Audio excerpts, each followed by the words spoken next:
I'm going to tell a story. I don't know if you know, but when you ran for president in 2016, you started like the PAC to end all PACs. And I donated. I was like, this is a Wow. great idea. Like, this guy is onto something.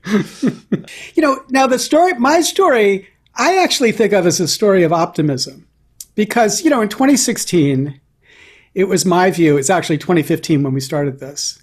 It was my view that unless we got the nation to focus on the fundamental problem of the corruption of this democracy, nothing else was possible.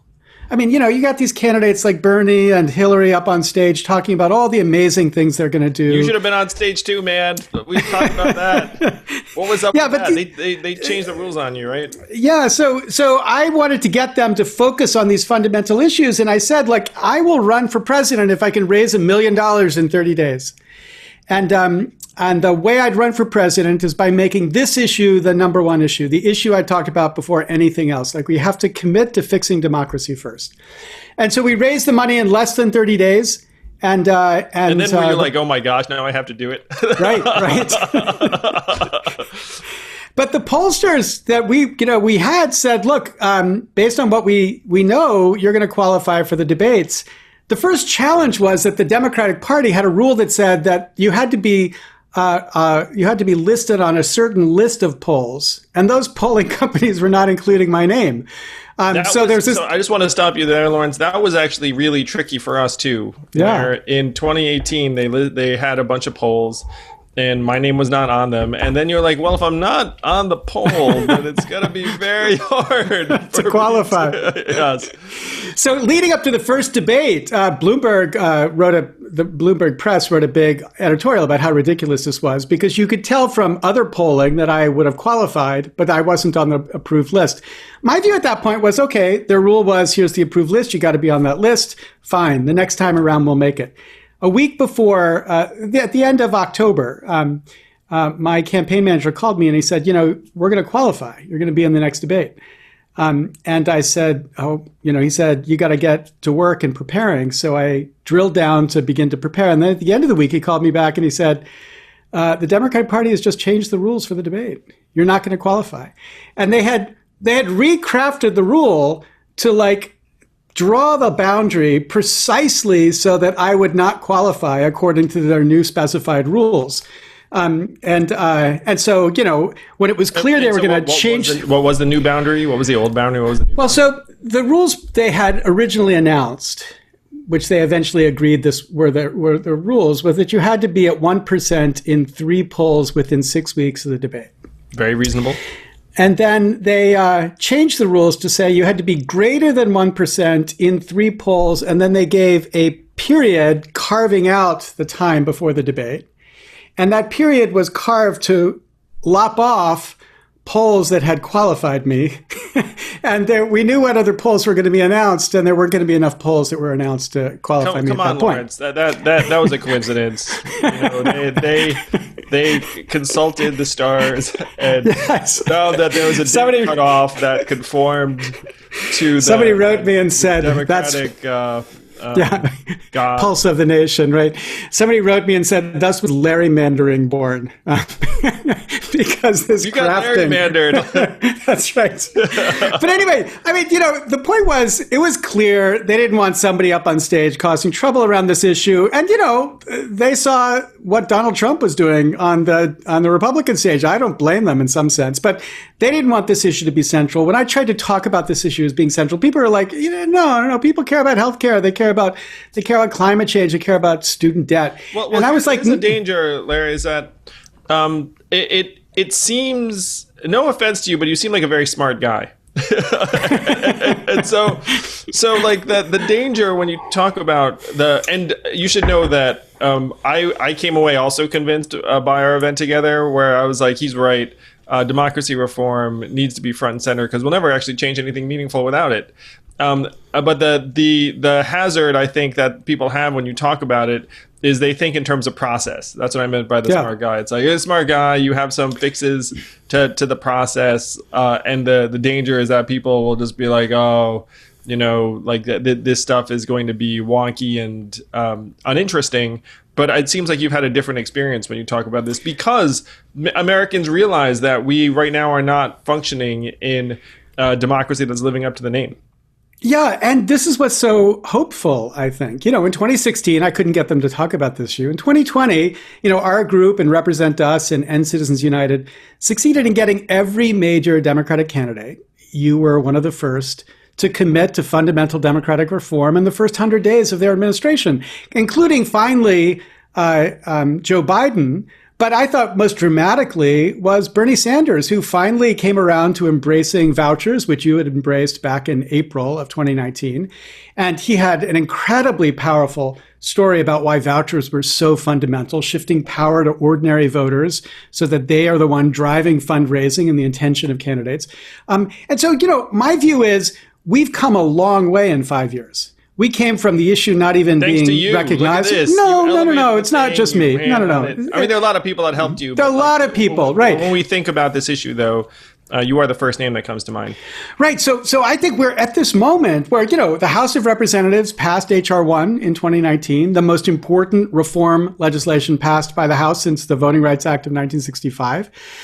If we get the Senate, if we send the Dark Lord, Mitch McConnell, back to Kentucky, and we get the presidency, there is a chance that a year from now, we will look at what happened and say, holy shit, we have passed fundamental reform, including public funding of congressional campaigns, and I hope including something more like what you were talking about, vouchers to help drive that funding. Democracy dollars. Everyone gets democracy dollars. Yeah. Which you were very clear right up front. And then it was so funny. Kirsten Gillibrand's campaign I was talking to, and they're like, Andrew Yang says $100? Hell, we're going to say $600 per voter if you have three campaigns, so president, Senate, and House in one cycle. So you sparked it. Take it further. Yes.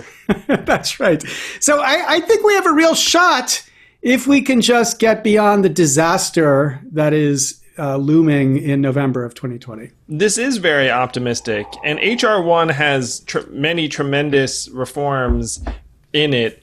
What are the top reforms that you're excited about? And to the extent H.R. 1's missing anything, is it missing something? Yeah. The most important thing in H.R. 1 is public funding. It's missing a more robust voucher component because the kind of public funding it's framed around is matching funds, which is what New York City does. And matching funds are great, very helpful. But the point is you're still appealing to a relatively small segment. Right? Yeah, I agree. I mean, most rich people don't realize that the average American can't just write a check for $100 to a politician. That's just not within their capacity. But if they had a $100 democracy dollar, the way you were talking about it, of course, what else are they going to do with it? They're going to give it to politicians. So the point is, that's a more fundamental reform we've got to build in. And I know the sponsors of H.R. 1 are eager to think about how to expand it. So H.R. 1, that's the most important thing. That gerrymandering reform is incredibly important. The restoration of the Voting Rights Act is astonishing that we're still fighting about this issue. But yes, that's incredibly important. What it's missing is much stronger support for ranked choice voting. Yes, ranked choice voting. Would have been extremely important in this Democratic primary, as well as having an Iowa caucus that actually worked. That would have been helpful too. But, I think that's something a lot of people are talking about now. We could begin to get towards. But I think those are the central, most important things that bill carried. Well, it would be a great leap forward to have matching funds for these congressional campaigns, because some of the candidates we're seeing are generating popular enthusiasm, and that if you got a bunch of small dollar donors, it could add up quickly. But I agree with you. People don't realize what a big deal it is for someone to donate 10, 20, $50 to a political campaign. One, people don't have any disposable income lying around in that way. Like if you think $50, $100 to them, that's like a really big deal. Yeah. But the second thing is people are so burnt by politics that it takes like a really big connection or attachment to motivate someone to donate to a candidate. It's one reason why I'm so appreciative of the Yang Gang rallying behind my campaign, because I was really bad at dialing for dollars, Larry. I was terrible at it. So I was like, oh man, I hope some everyday Americans. It's the worst. It's the worst. When I was doing it, and I did it very little, when we came to, close to getting to the $1 million, my campaign manager sat me down and said, you've got to call these people and make sure it happens. Okay, so I did it. But the thing I was thinking as I was doing it is, okay, I hate this. Every normal person would hate this. What kind of person likes this? Because that's the kind of person we're attracting to run for Congress. And you're like, do we really want our nation represented by the sort of person who likes sucking up to rich people for money? Because that's not how you build leadership in a nation. I joke about it all the time that you'd have to be out of your mind to go to a cubicle farm and dial for dollars and think that was the way it ought to be. The problem is that as soon as you're in that cubicle farm, then you're like, well, I had to swim through shit to get here. Yeah. And so now this system's going to protect me because I'm an incumbent. I start out with, let's say, $1 million advantage over Tom, Dick, or Sally, or whoever's going to run against me. So here it is. Like this moat now benefits me. So I guess I will suck it up and take advantage of the fact that I can do a soul-crushing activity better than the next person. The most depressing story I heard, a member of Congress told me, he said, one of the things about Congress is it's totally broken institution. Nothing happens. And it turns out fundraising is the one thing where you feel like you've accomplished something. So it's like doing push-ups. So he says, I can go down for an hour and I can have my target and I can meet my target. I can feel like, holy shit, I did something. I accomplished something today. And you're like, oh my God, this system is now built so that the only thing you feel proud of is your ability to raise money, because you can't do anything else. You can't legislate. You can't work with anybody. You can't bring about government services anybody's respectful of. It's just fundraising that is the measure of success. That is very dark and very human and so important. There was a person running for president. Hopefully he doesn't mind that I say this. But Senator Michael Bennet, and one of my colleagues was with him on the plane and was like, hey, so what's motivating the run? And he said, honestly, it's so I can try and get something done because I'm not getting shit done in the Senate because we don't pass anything.